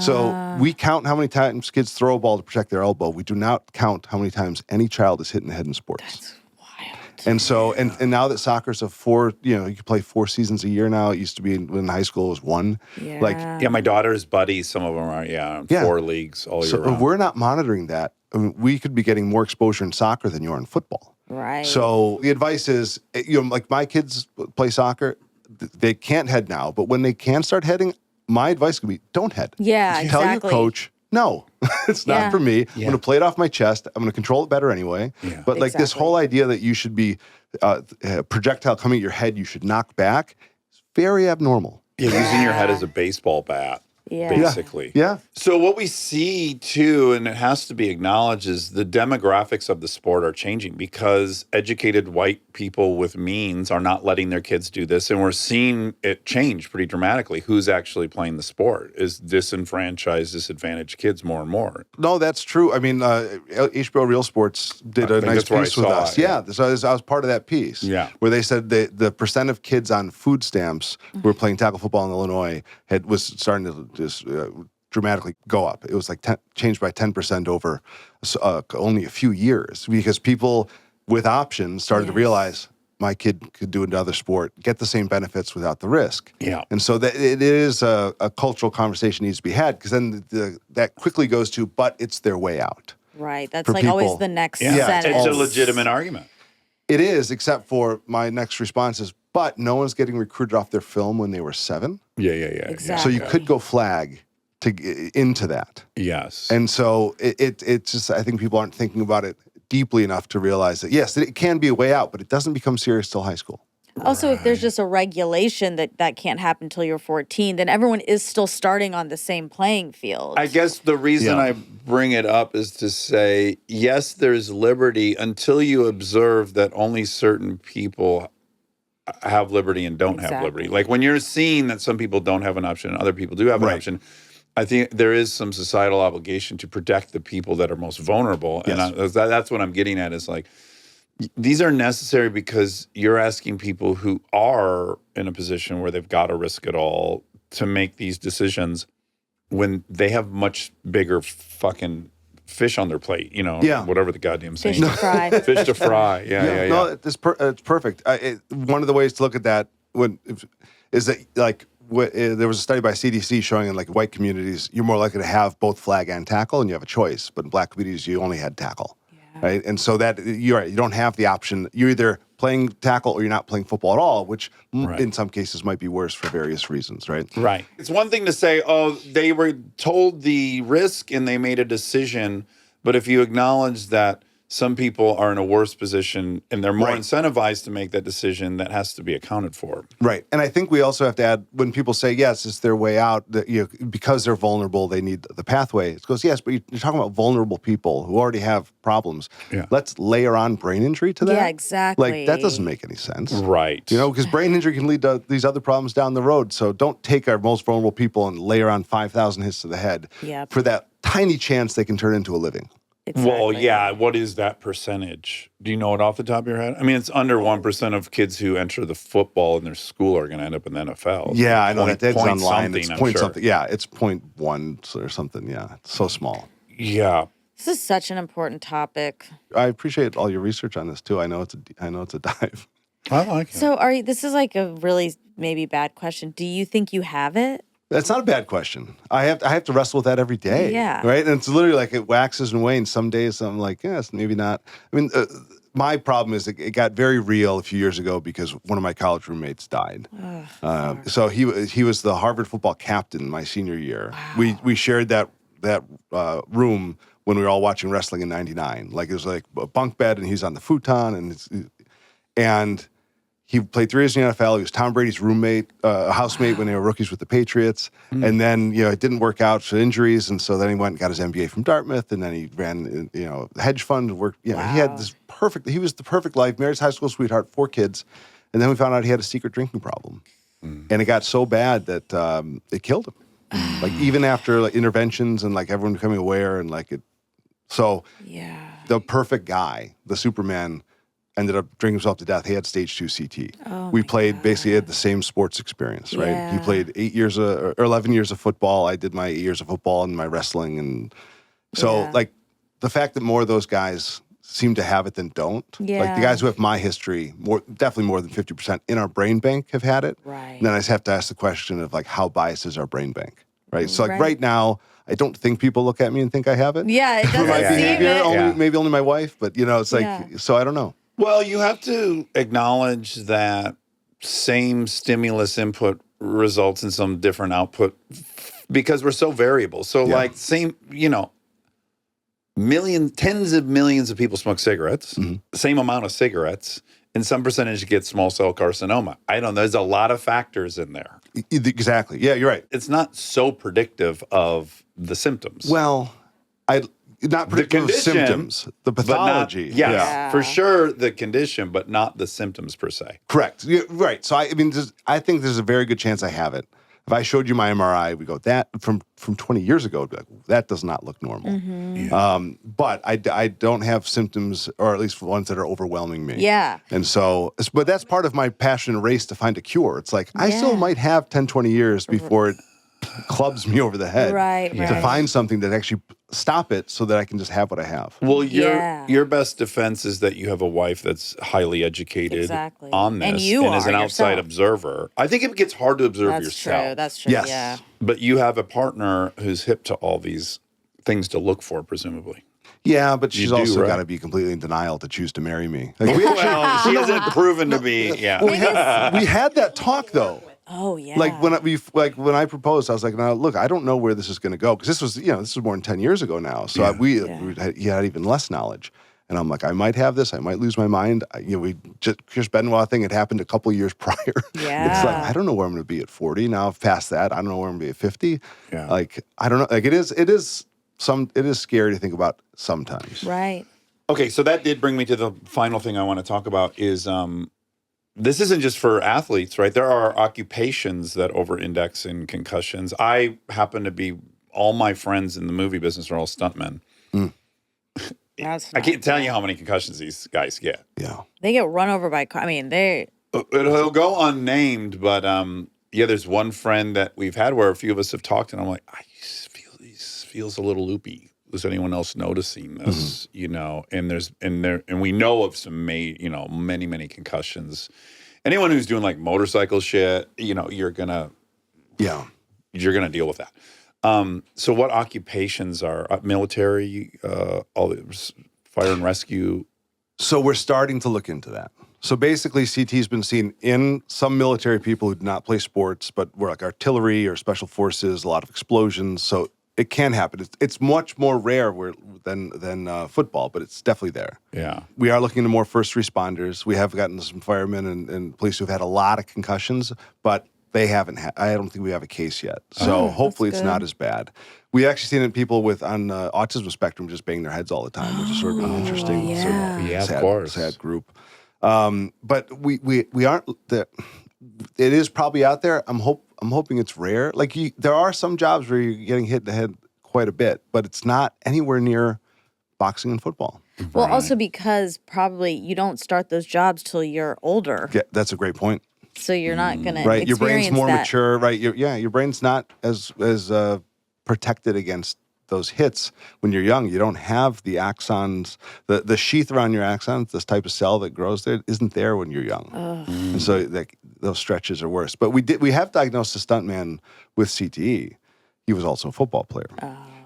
Well, again, most of these stuntmen are coming from a different high risk You're right. background. Exactly. Be happy to help your friend if you want to connect us. If Oh. he's open.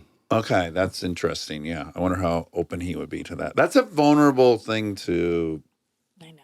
Yeah. acknowledge. It's a hard thing to bring up to people. Well, it is a hard thing to bring up I don't because, know. as you say, there's no cure. So a lot of, there's no cure for things. You're really disincentivized to even know about it because why? Yeah. So you can worry more about it? Right. Right. And the studies have shown that with genetic studies for Alzheimer's, right? Yep. Some people respond of, okay, I'm going to use this and take the time I have and really enjoy it. Other people can't handle it. And it just Yeah. becomes their obsessive thought that, oh my God, I'm going to get this. I think for some reason, hearing that it's like connected to the brain, that really scares people, obviously. But like you said, it's still a matter of just treating the symptoms, though. And you should, especially if you know it's something happening in your brain, then like you can't fix it. You can't just like think your way out of it. Right.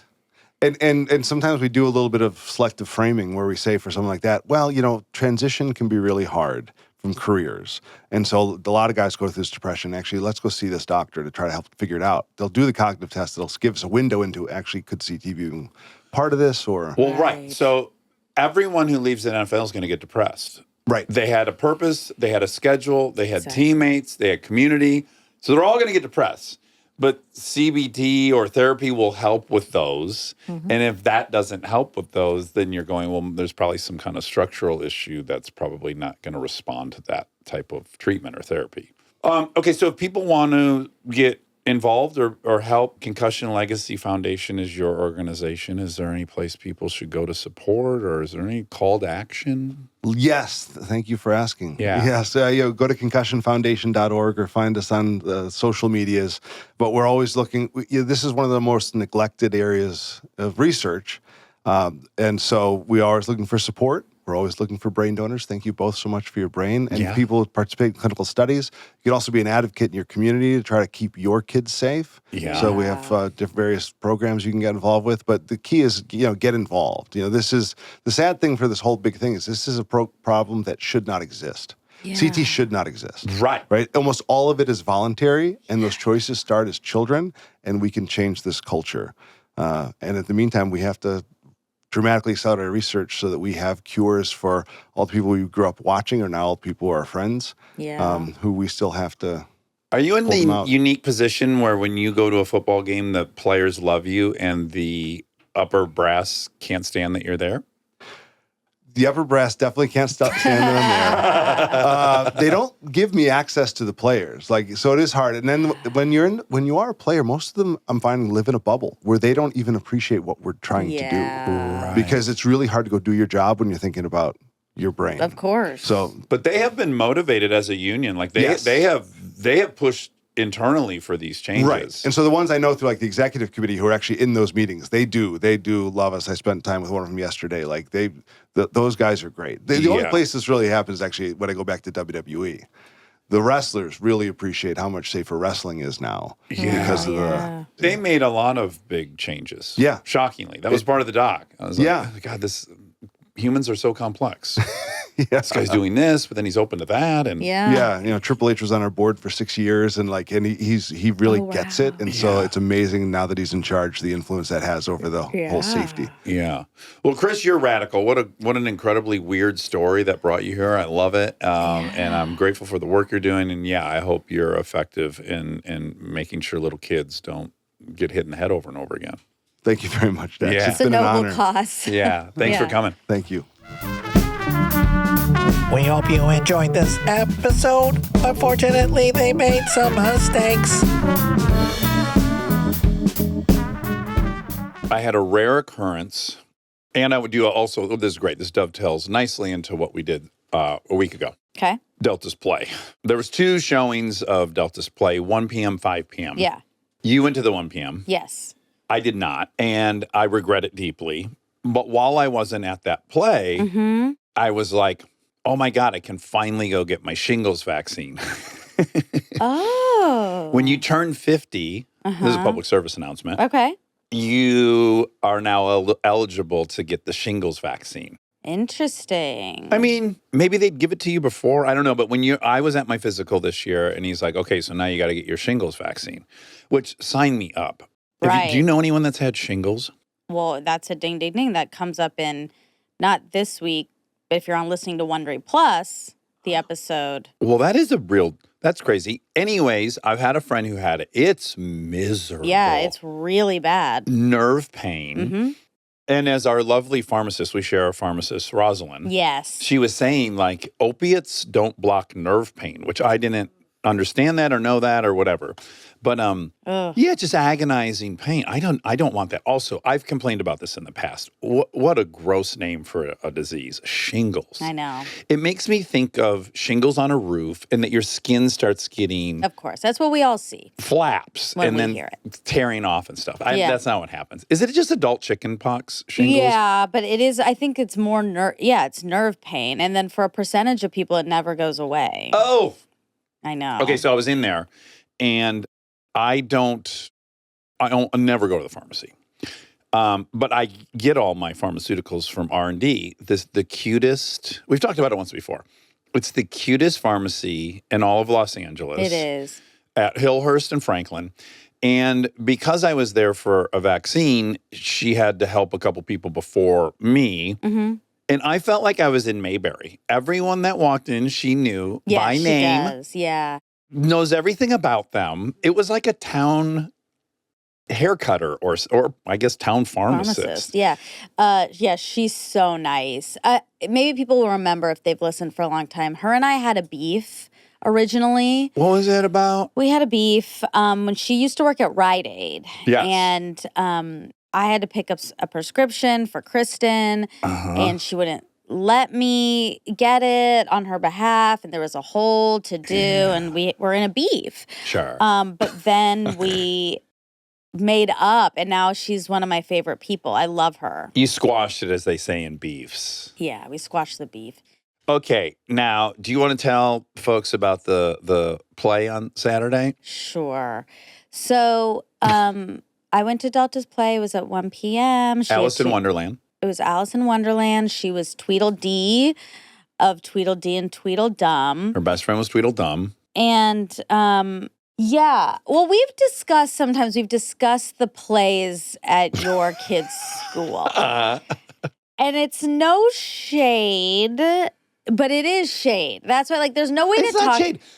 I'll tell you why it's not shade. Every movie you see with plays for kids, this is how plays for fourth graders are. So there's no shade. They have like 3 rehearsals. Well, I did walk out, and there was a man talking to his daughter who obviously had gone to that school, and he was like, I don't remember yours being this bad. So I'm just saying, they're all like this, but yes, there's always technical difficulties. There's always Memorization issues. a lot of memorization issues, which that I can. I thought that's what you were referring to. No. Okay. The play itself, the sound, the mic's not being on for this and that, the light being here when it should be there. Like, it's a mess. Yeah. And it is very funny and fun to go and It's what you see. want. It is I guess what you that's want. I guess that's why I'm saying it's actually a success. It's part of the appeal. It's what you want, because I then went to 5 and they had figured it all out. Like, they really what it seems like is they just needed one more rehearsal. Yeah, sure. That 1 p.m. rehearsal. Because I had heard that, like, no one has their lines. People are nudging the narrator. I mean, and that's what you live for with fourth graders on stage. Delta's barking orders at people. Yeah, she's breaking the fourth wall a lot. There is no fourth wall for Delta. Yes. People started clapping. Explain that. Well, Okay. first of all, she saw you and then put her tongue out like provocatively and crawled on the ground and was like, Well, no, that's not. No, that was Lincoln's reenactment of Yes, it. that's not what happened. She was already they were in the dance. She was in a position where she was sort of squatting. She wasn't getting down. She was like down and she was doing her move. And then she just like looked up at us and gave us a little, I don't remember it being like nasty, but Kristen and Lincoln think it was nasty. We And they thought think it was like directly to flirty. her soulmate. Yeah, me and Anna, I think. She was like to both of us, like a little like, hey, I see you. Yeah, they gotta wag my tongue at you guys. And I was really happy she did that because I will say it was the first time. As soon as she came out, Yeah. she it was a dance thing or a song. Yeah. And Kristen was filming the whole time. You know, she was filming, and Lincoln was cheering really, really, really, really loudly. Yeah. And Delta like looked over at us and just like shook her head. Too loud. It was just like an overall like shaking her head. And I was like, uh-oh, she's mad. And we just started the play and she's not happy. I love too that those two could find a way to get into a little power struggle, not even in the same reality. Exactly. And so then every time she came out, she was clearly like, she was pretty annoyed by the way like this play was going. And so then later when she did that like winky thing to me and Anna, I was like, oh, maybe it's lifted. Maybe she's happy now. Now she's having fun. Yeah. Yeah. But yeah, she came out, she had like, they had this big scene and Lincoln was cheering again, like really loud, but also like screaming her name. Yeah. Delta said, the song isn't even over yet. And then they did their thing, but then something happened with the mic, and so she was upset about that. I think she said, this sucks out loud. After she got off stage. Yeah. This was fun. This was more of a detective thing that followed me going, which is some kid, when they walked off stage, said, well, that sucked. Yeah. And they still had their mic on. Right, And that was exactly. the last thing the audience heard. So I heard that from a parent at the 5 o'clock. Like, oh my God, the funniest part of the whole thing was at the end, one of them just said, well, that sucked. And I go, that sounds like my kid, for sure. Uh-huh. And then I'm telling Delta later, I go, yeah, I guess someone said, well, that sucked. And she goes, boy, I feel like I might have said that. And I go, good, because I really felt like it would definitely be something you would say. Yeah, I think it was her. her. I think it was her. But also, while she was still on stage, there was a snafu with like a mic situation. And then she was like, she got upset about that. And then she did say like, no, you're supposed to say this. You know, there was a lot of people saying, no, now you say this. Now you say this. You say this. Yeah. There's a lot of that going on. Oh, there's nothing better. It was really funny. It was really, really funny. So I got the report from everyone that that's what had gone down. And so I was so excited to go to 5 o'clock. Yeah. And 5 o'clock went off with almost out a hitch. Everyone knew their lines. All the mics were working. Sure. I was delighted that she still was fully breaking the fourth wall. What'd she do in that one? Well, she saw me. Yeah. And I was like, cheering and waving. And then she started waving at me. And then she was doing the I love you hand signs to me. And then she was doing the heart thing to me and just really blasting me from the stage. Sure. And it made me so happy. And I was laughing so hard. And it was, God, was it fun. And I'm going to commend them on this too. They kept that fucking thing under an hour. And that's incredible for these kids' plays. That came in at just under or about an hour. And a lot of times these plays have an intermission. Yes. And it's a long time. Yeah. This was a perfect amount of time. Also for this play specifically, I guess not enough people signed up, so they opened it up to like the young kids. So there were some really small kids involved. There were some super and they were cute. so cute. I'm telling you, one of the kids was definitely Ralphie from Christmas Story. The wolf? Yep. Yeah, the wolf was so cute. So cute. I know. I couldn't keep my eyes off a couple of those kids. Yeah. There was a little girl too with glasses that was, when you see someone like she was in it. Right. That's okay. So this is where I have some trouble. Okay. Yeah. And I get it. This is like a school play. No one's really, I guess they are picking, but not really. They're not really picking. They're just like doing it. So the level of commitment is so varied. Oh, you're right. Yeah. And I think my sense of justice sometimes starts flaring up during the plays. Because I think, look at this kid. This kid is here to perform. Well, they put a lot of energy They care so much. Yeah, they practiced a ton. They practice, they're memorized, they're off book. And like then there are other people who haven't done anything clearly. Yeah. And they're ruining the play for these other people who have put in a lot of work. And, it would make sense that you have that point of view and I have my point of view. Yeah. Because I didn't want to be an actor in school. Yeah. And clearly you're not going to find 35 kids who are trying to become actors. We're in LA. Yeah. 5 or 6 of the kids on that stage are probably going on auditions. Right, for sure. But 98% are just trying to be social after school. Yeah, exactly. And so so for me, because I wasn't trying to do that. Yeah.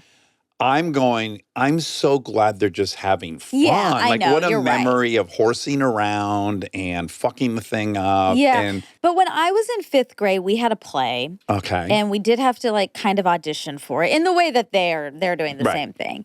And it was like this weird mashup of Hamlet, Romeo and Juliet, and Taming of the Shrew. Okay. Oh, yeah, wow.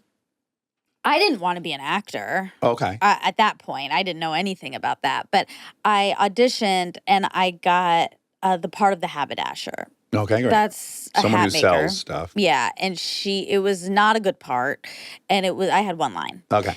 And I was very shy. Like I was so shy at that time.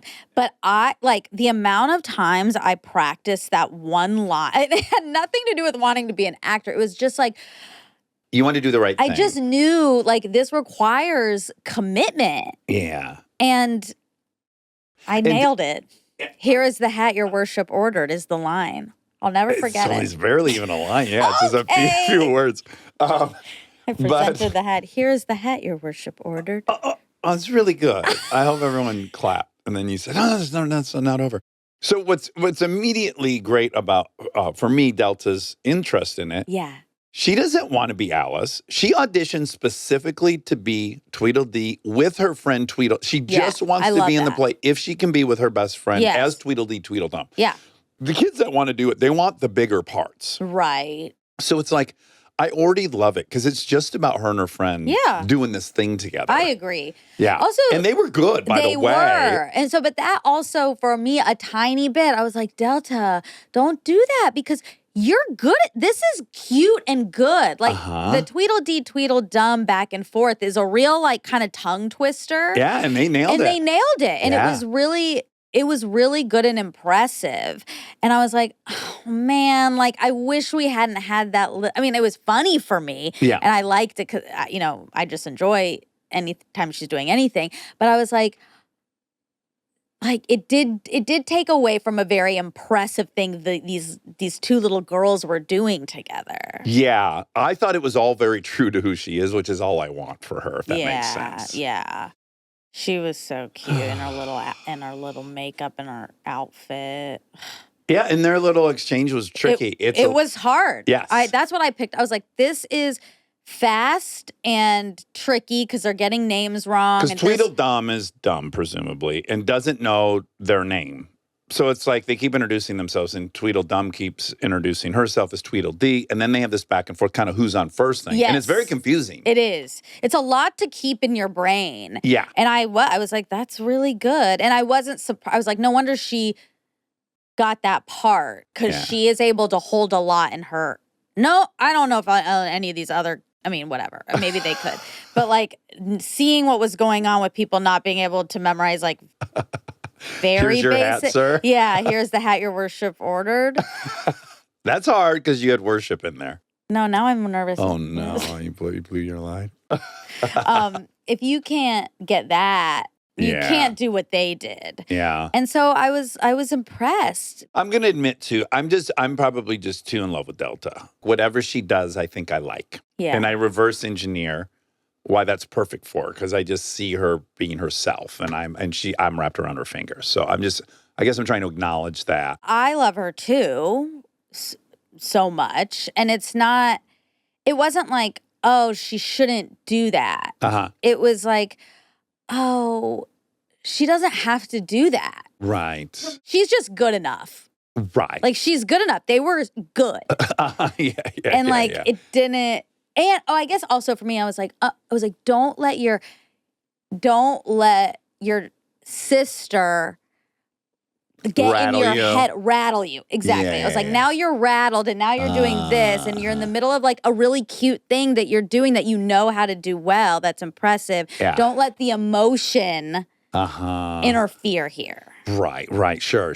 There's a bigger fun worldview here, which right is like if the show is good, yeah, I will not remember it when I'm 65. Yeah, of course. So it's like, it's just interesting, like, if you can fast forward, what in life you'll enjoy and care about and remember. And all the parents there. Yeah. Like, what I'm saying is I'm bummed I went to the 5 and not the 1. I know. And I bet most parents that went to the 1 had the most amount of fun. Yes, it was so fun. I'm glad I went to that one and I didn't go to the 5. Yeah. Yeah, it's hilarious. And that's just funny about life. Let's say your kid's in soccer. I guess Lincoln was in soccer. Yeah. But she was in soccer. Yeah. So I've had this experience. She was in soccer, but everyone was kind of not very good. Well, they had a perfect record. Yeah. Yeah, they lost every game. And even more so, they never scored a goal. Yeah, exactly. It's a flawless season. Yeah. Which we love. But like, let's say you're watching her, and this is probably just my personality and how I grew up, how my parents parented. Right. If you're watching and she's like good, like really good. Yes. But something's happening that's not allowing her to like realize her goals and her potential. Do you think it's good, bad, or just personal, I guess, to say it to them? Like, oh, this is a huge endless debate you have in your head the whole time. Yeah. So two things are really relevant. One is I have the inclinations you have right now about Delta. I don't have when I watch Delta. I have them towards Lincoln Interesting. because Lincoln and I have similar character defects.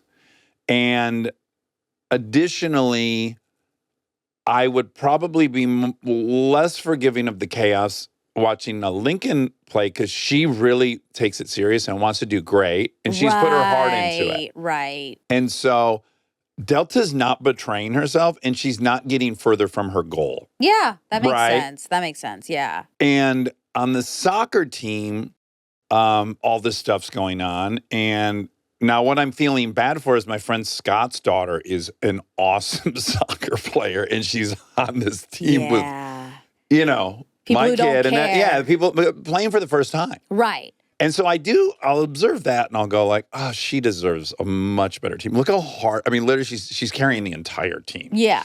And then the thing I have with Lincoln while watching is like, I don't want to give her a tip about passing or about kicking or scoring or any of that. But I'm fighting the urge to tell her, I expect nothing from you other than you run at that person and run dead into You them. commit. You've got to get over your fear of a collision.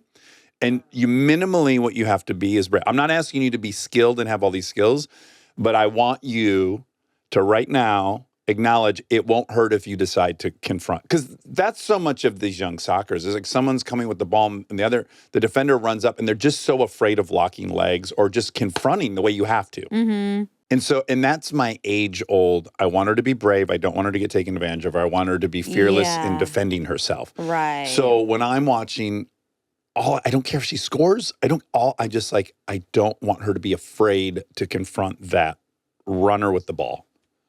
And then I spend the whole game debating whether I'm going to bring that up in the car or not. And for 6 games, I don't bring it up. And then on the 7th game, I bring it up. And then I don't know if it was the right or wrong decision. Everyone has different beliefs about the world. And then I guess you're just imparting it on your kids. So like each kid is going to get a different thing. And I can totally acknowledge both sides of it. There's like a group of people that are taking life really serious and they're trying their ass off. And it's very unfair to them that some other people are just here to have a blast. Well, it's not unfair. No. I don't think that's the problem. The problem is if you do care, right? Like if she's like, I really want to be good at soccer, and then she isn't practicing, right? Yeah. I think that is something to say, right? Yeah, like if you want to be good, can't get good by thinking about something. yes. Yeah. If you're on the field and there's like an issue, you have an issue, there's like a thing you're not good at. Yep. I think it is okay to say, hey, let's work on this because this is where we have like trouble if you want to be good. Yes. If you're there to just run around and who cares? Yeah. Your thing is bravery, and I think my thing is like commitment. Yeah. And both are legit. And I feel bad for the serious people that are annoyed by the people fucking off. And I feel bad for the people having a great time in life who people are mad at. You know, like I see it all. Mm-hmm. Like, you know, is life a big farce? I think so. Well, you don't think so when you're in Costco and you're trying to get your scene done and somebody's fucking around and it's interfering with you. Great point. Yeah. Because you care about that, right? Like that's and it's. Well, yeah. It's just. I mean, it's that we've all flown to New Mexico. What's that mean? To execute this thing. It's not like you can't wander onto a film set. Right. You know, but you're right. Yeah, it's the same it's the same idea that this person's like, I'm here to have fun in this life. Yeah. And you're like, I'm here to do a job. Yeah. And the first time I was like, I get it. I might have done the same thing if I had a smaller role in the movie and I wanted to pop. Mm-hmm. And then when I said, hey, if you keep doing this, we're never going to get the scene because my character can't be interrupted in this race. And then you choose to do it. Then I'm the person who wants to get the job done and someone else is fucking around. So yeah, I'm We're all on both sides of it at different times. And now, God bless him for giving me that experience. because I've done a million scenes in a million movies, and I remember very few of them, and that is so memorable, and it's one of my best stories. And it's like, ultimately, in the game of life, I'm delighted he fucked that up so many times, and all the shit happened. Right. So I guess it's like, what point in time are you evaluating these things is also really relevant. Sure. Is it in the moment? Is it 5 years later? Is it on your deathbed? Is it as, Yeah. Yeah, I don't know. Yeah. Tricky. And the whole world can't be thinking this whole thing's a joke because things got to get done. Exactly, yeah. Science has to be done. Uh-huh. And I get it. Yeah.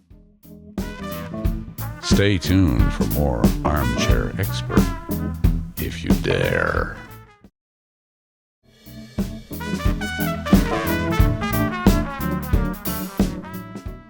Oh my gosh, I guess it's a ding, ding, ding because this is for Chris Nowinski and we were talking about soccer. I have a quick David Chang update if you want it. Oh, yeah. David Chang update. Oh, gosh. I hope it's about the bread. Oh, here we go. Wildflower Bakery in Freestone. We were coming back from visiting some friends, and they said the bread there was great. And it was. And it was. Wildflower Bakery. Wow. Shout out. Yeah. You did a whole graphic here, Rob? I did. I had a little more time for this one. Nice. Now, Rob, how do you deal with, because Rob, you do everything right. It's something I am so grateful to you for. You are such a meticulous planner and just a great manager of all things that need doing. Did it drive you nuts growing up when people just were fucking off and didn't give a shit? Yeah. Yeah. Yeah. I'm sorry. On behalf of us, I'm sorry. I mean, I was also the one doing it, so depending on what it was for, too. Right. Yeah. Yep. Okay, Chris. Show me those creamy hamstrings. I used to be able to do that voice, but now I've lost my What is it? registered. It's a Family Guy character. He always wants Chris to come in his basement and show him his creamy hamstrings or creamy thighs. Oh, I mean, he's wow. clearly a pedophile, but they find a way to make it quite cute and Oh funny in my the cartoon. God. Wow. Okay, so I said that no one on the football team was in my AP classes, and that's not true. Uh-oh. There was at least one, Doug Sellers, shout out. I remembered him after the fact, and there might have been more. I don't know. When was Tough Enough the TV show on, and how many seasons of Real World had there been? There's 6 seasons starting in 2001, and the first episode of Real World was in 92. Okay, 9 years. Yeah, so it was in its 10th season when Tough Enough started. And as I told you in 96, I partied with Pedro. Yes, you Yes. did. Who was season 1, San Season Francisco Real World. 1. Wow. Mm-hmm. Since past. Sweet, sweet guy. What a fun night we had. Okay, how many people currently play high school football in the United States? In the 23-24 school year, over 1 million high school students in the U.S. participated in 11-player football. This number includes 99% boys.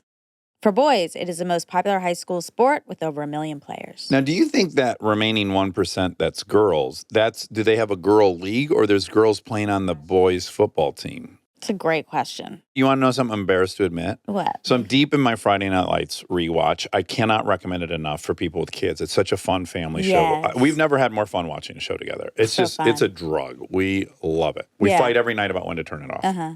It never occurred to me that they can practice.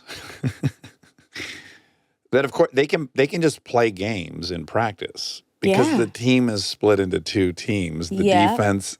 I don't know why that never crossed my mind. Like we're watching Friday Night Lights and they practice a ton on the show. Uh-huh. And I'm like, oh, duh, yeah, they can play a real game endlessly Right. because they have everyone they need. True. You can't do that in basketball. I mean, you'd be splitting up. You split it. Yeah, it's very, I don't know why that never crossed my mind. It is hard, though, because you aren't playing, like, the best. Like, you're not playing against. Unless your team has the best defense. Right, I Then you guess. almost have, your offense almost has an advantage because they're being forced to play against That's the best true. defense. It's probably like a virtuous cycle. Yeah, probably. Hockey gets that a little bit because you've got 4 offensive lines and 3 defensive lines. Yes, but then you're going to have like the gonna be goalie's going to lopsided. be half as good. Talk about a fucking position I would not want to have. No There's all way. these things where consistency is important. Yeah. Those are not good things for me. Yeah. Or everything, your whole job boils down to 1 second. Like I need a lot of time and I need to be intermittently good and I'm going to be bad intermittently. That's kind of how I can operate. Does that make sense? Yeah. You think you can't like make the shot when it counts? But even when you make the shot, you've been dribbling for a while and you made a couple moves and you're in your rhythm. This is just you're standing dead still and you're up. And here it comes. Right. Yeah. Oh, you got to be perfect. That's true. With no lead up.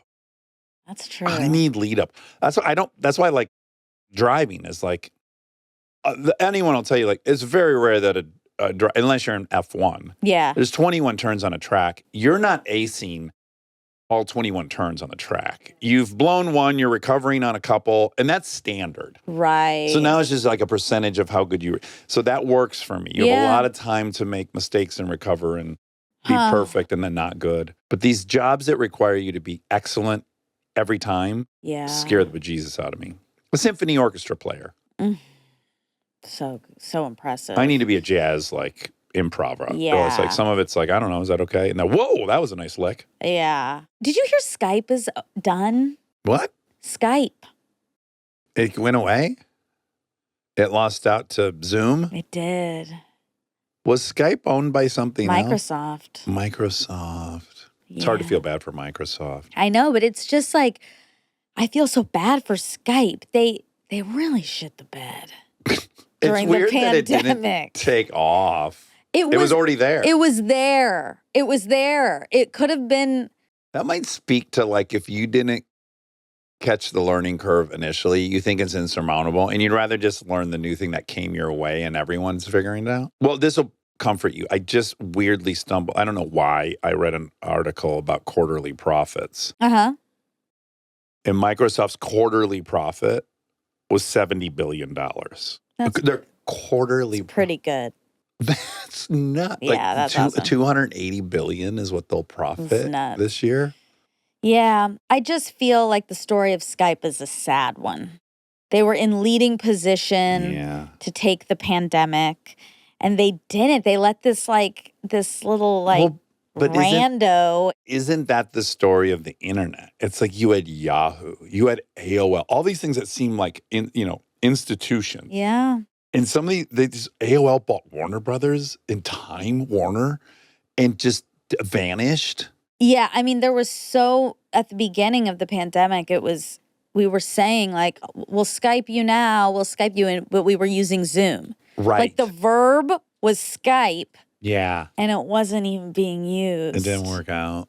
I guess it's an underdog story too, which we like. Yeah.